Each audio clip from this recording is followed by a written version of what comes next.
rendez-vous santé de l'HFR. Le podcast de l'hôpital fribourgeois. En Suisse, environ 15% des enfants et adolescents sont en surpoids ou obèses. Pour les accompagner, la consultation Équilibre de l'HFR propose une prise en charge multidisciplinaire dédiée aux enfants de 0 à 16 ans. Les causes du surpoids et de l'obésité chez les jeunes sont multiples, mais le principal facteur reste un déséquilibre entre l'apport calorique et les dépenses énergétiques. Pour faire simple, on mange plus qu'on ne se dépense, mais les raccourcis ne sont pas toujours justes si l'on en croit la doctoresse Maristella Santi, médecin adjointe dans le service de pédiatrie de l'HFR, spécialisée en pédiatrie générale et endocrinologie, diabétologie pédiatrique. Ça peut être aussi que notre métabolisme a la tendance à être ralenti et du coup, on dépense moins de ce qu'on devrait. C'est vraiment ce déséquilibre entre dépenses et apport. L'obésité peut avoir des causes médicales complexes, comme un déséquilibre hormonal, un dysfonctionnement de la thyroïde, une maladie syndromique, une anomalie génétique ou encore une surproduction de cortisol par les glandes surrénales. C'est pourquoi une évaluation approfondie est essentielle pour identifier l'origine du surpoids et adapter la prise en charge. Et puis, nous ne sommes pas tous égaux face aux problèmes de poids. Ça dépend de la génétique. Souvent, on voit aussi des cas des frères et sœurs qui, un, il est obèse et puis il fait attention et l'autre, il mange tout, il est tout mince. La génétique joue sûrement un rôle dans le métabolisme, mais je pense que tous les enfants, ils devraient avoir une alimentation équilibrée aussi. C'est plus sain pour la croissance. Mais parfois, l'obésité n'est pas que la partie visible de l'iceberg et peut être le résultat de plusieurs facteurs, comme une dynamique familiale dysfonctionnelle, une alimentation déséquilibrée ou la sédentarité. Mais avant d'aller plus loin sur le sujet, définissons ce qu'est un surpoids chez un enfant. Et surtout, comment il est défini avec la doctoresse Santi. Pour les enfants, on a des courbes spécifiques. On utilise le Body Mass Index en anglais ou IMC en français, donc l'index de masse corporelle. Et selon la valeur, on utilise aussi les percentiles qui sont déterminés par le sexe de l'enfant, donc que ce soit une fille ou un garçon, et par l'âge. Donc, on définit en surpoids quand on a un BMI qui est entre le P90 et P97, donc les percentiles 90 et 97, et obésité si le BMI est supérieur au P97. Ça, c'est la définition de obésité ou de surpoids chez les enfants. La question du surpoids chez l'enfant doit être prise au sérieux. Un enfant en surpoids est potentiellement un adolescent à risque. Plus l'enfant est en surpoids tôt, plus le risque d'être un adolescent obèse est grand et très souvent un adulte avec des problèmes de poids. D'où l'importance de s'y rendre tôt, car il y a des risques importants pour la santé. Ils ont un risque cardiovasculaire augmenté, donc ils sont à risque de développer un diabète de type 2, ils sont à risque aussi au niveau du foie de développer une stéatose hépatique, et puis ils sont aussi à risque de commencer avec une puberté précoce. Donc avec une transpiration malodorante, une pilosité, un développement pubertaire qui commence avant l'âge qui aurait dû commencer. Les enfants et les adolescents qui sont obèses, ils ont un grand risque de développer aussi une obésité à l'âge adulte, avec tout le risque métabolique, cardiovasculaire qui implique. La maladie cardiovasculaire est quand même une des causes de mortalité la plus élevée dans le monde. Une prise en charge le plus tôt possible est donc très importante, comme le confirme Maristella Santi, médecin adjointe dans le service de pédiatrie de l'HFR. Le but chez les enfants, c'est pas forcément de perdre du poids. Ils ont encore l'avantage qu'ils vont grandir.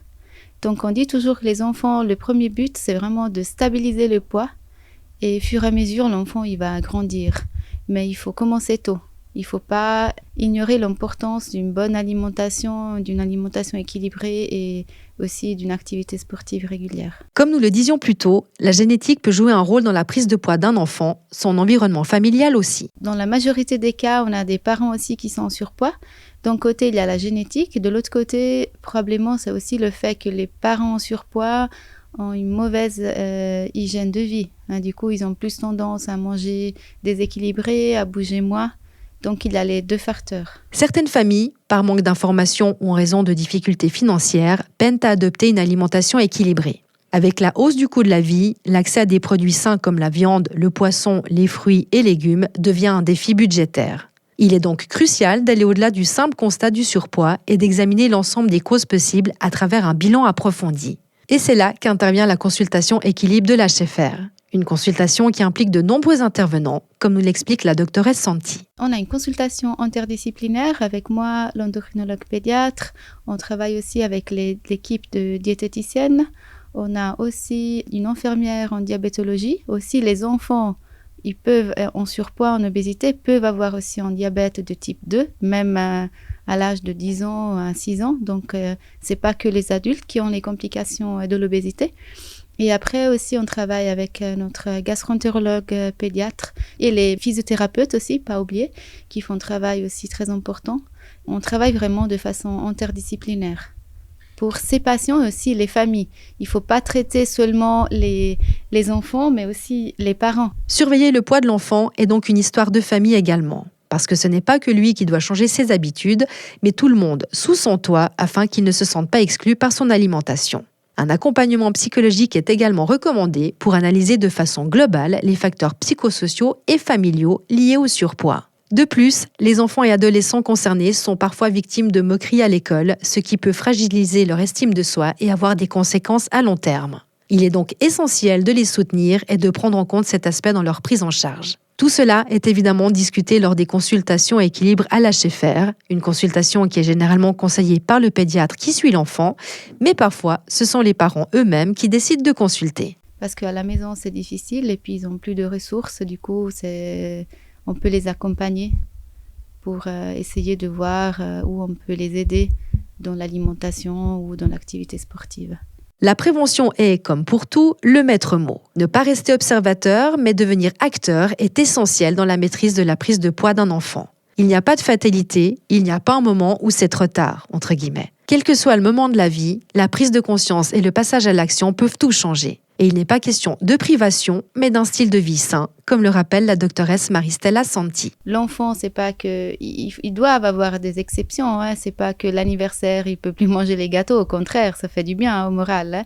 Donc c'est vraiment une alimentation équilibrée et une activité sportive régulière. La prévention dès l'enfance est essentielle. Car un enfant obèse a un risque élevé de le rester à l'âge adulte avec des conséquences sur la santé, notamment une augmentation des risques cardiovasculaires, l'une des principales causes de décès. Pourtant, peu de parents consultent spontanément, parfois par méconnaissance ou par déni de la situation. Il est important de rappeler qu'il n'y a aucune honte à demander de l'aide. Si vous vous inquiétez pour votre enfant, n'hésitez pas à en parler avec votre pédiatre ou à vous adresser à la consultation de l'HFR. Le service de pédiatrie de l'HFR est reconnu par l'Association Obésité de l'enfant et de l'adolescent et met tout en œuvre pour accompagner les familles avec bienveillance.